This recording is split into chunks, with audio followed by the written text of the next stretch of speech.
विधानसभेच्या निवडणुका झाल्यात। या विधानसभेच्या निवडणुकीमध्ये ईव्हीएम वापरण्यात आली। ईव्हीएमच्या संदर्भात अनेक घोळ झालेत, मॅन्युप्युलेट झालेले आहेत, अशी चर्चा सुरुवात आहे। वंचित बहुजन आघाडी यावेळेस खातं उघडणार होती, परंतु या ईव्हीएममुळे खातं खोललं नाही अशी परिस्थिती आहे।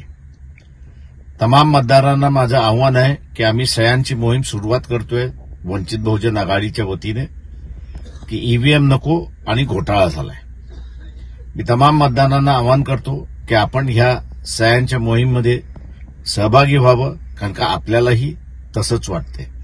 आपण सहभागी व्हाल ही अपेक्षा वंचित बहुजन आघाडीच्या वतीने। नमस्कार, जय भीम।